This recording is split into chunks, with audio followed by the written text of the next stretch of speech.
Salve Maria Imaculada e viva Cristo Rei, aqui Tiago Bruno, missionário e jornalista católico para o canal Católicos de Verdade.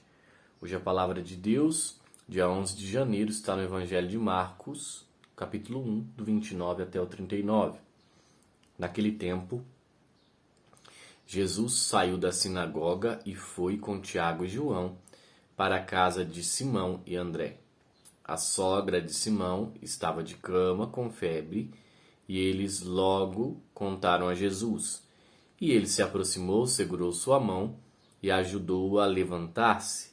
Então a febre desapareceu e ela começou a servi-los.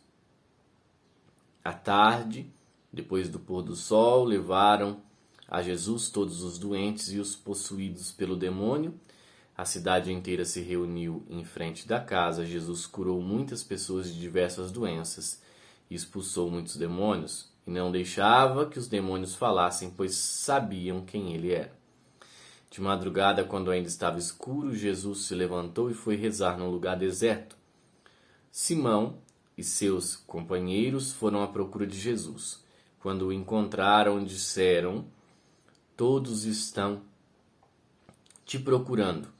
Jesus respondeu: "Vamos a outros lugares, aos aldeias da redondeza. Devo pregar também ali, pois foi para isso que eu vim." E andava por toda a Galiléia pregando em suas sinagogas e expulsando os demônios. Palavra da salvação. Glória a vós, Senhor. Quando nós pegamos o Evangelho de São Marcos, nós temos aqui uma situação que é muito importante no Evangelho de Marcos, no Evangelho de São Marcos, que logo no início o primeiro milagre ali, né, o primeiro agir sobrenatural de Jesus é que ele expulsa um demônio, no evangelho de ontem, que nós tivemos ontem. O demônio sacode, chama Jesus de Filho de Deus na sinagoga, para mostrar, olha para você ver como a abordagem do evangelho de Marcos ela é fantástica, para mostrar que o inimigo já está derrotado. Então a primeira Marcos nos traz primeiro a derrota, para mostrar que Satanás já está derrotado. Jesus expulsa. Agora, na continuação, olha para vocês verem que teologia linda. Jesus cura a sogra de Pedro. O pecado entra no mundo por conta de uma mulher. Olha, primeiro mostra que o inimigo está derrotado. Depois, o pecado entra no mundo por conta de uma mulher. Jesus então cura a sogra de Pedro para redimir a mulher. E depois Jesus inicia as curas às pessoas normais, ou seja, ele redime o homem também depois. Olha que sequência bonita que nós temos.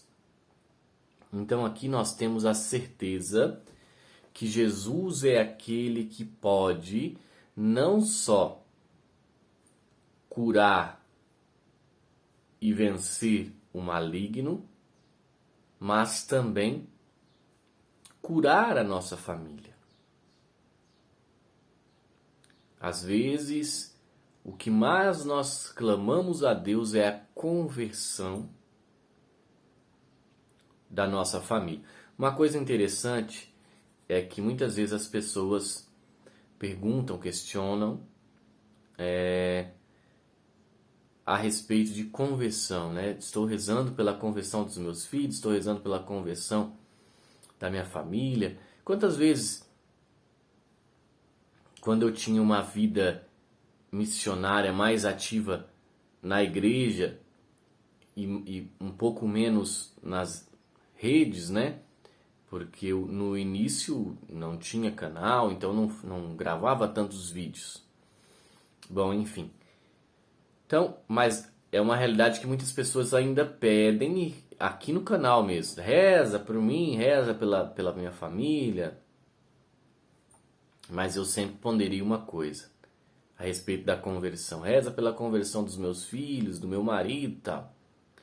A primeira coisa é a nossa conversão.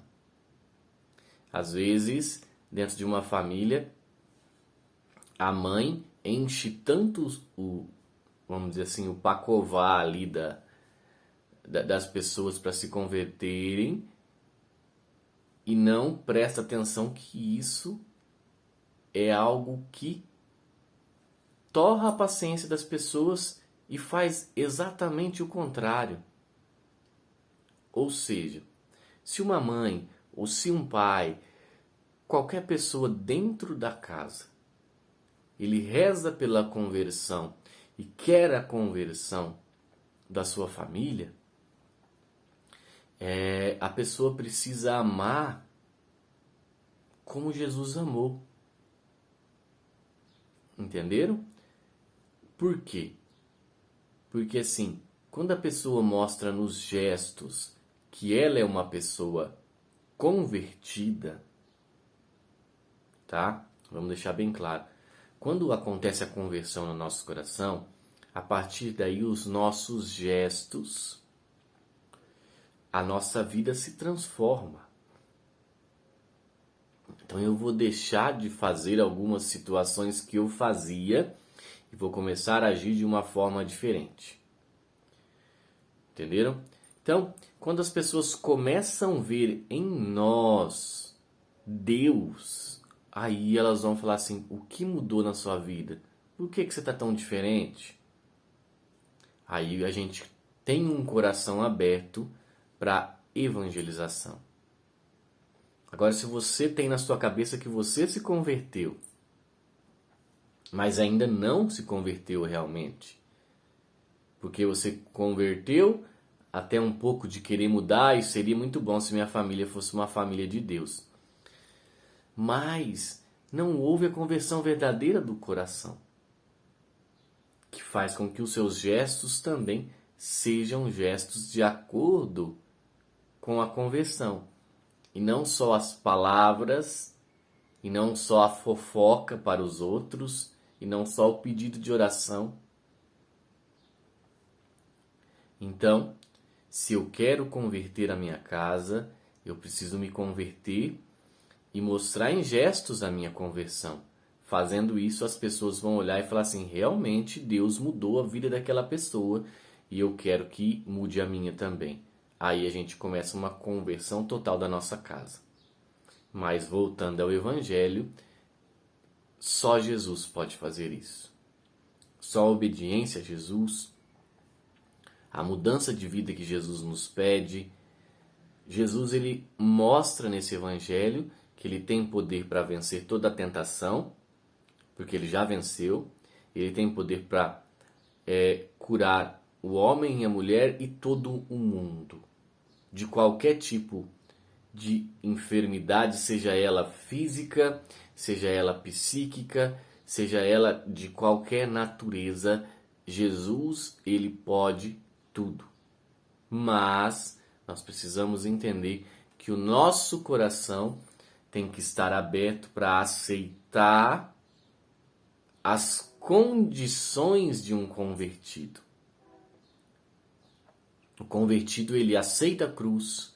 O convertido, ele aceita as podas de Deus. O convertido, ele leva uma vida de renúncias, de oração, de jejum, de castidade. Então, existe um pacote muito grande que vem junto com a conversão, que ou você aceita aquele pacote, ou você nunca vai conseguir entender não só o chamado de Deus, mas entender as coisas de Deus.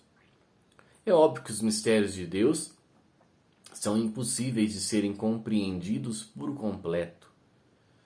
Mas quando nós transformamos a nossa vida, nós mesmos percebemos a mudança de como era e como isso é agora.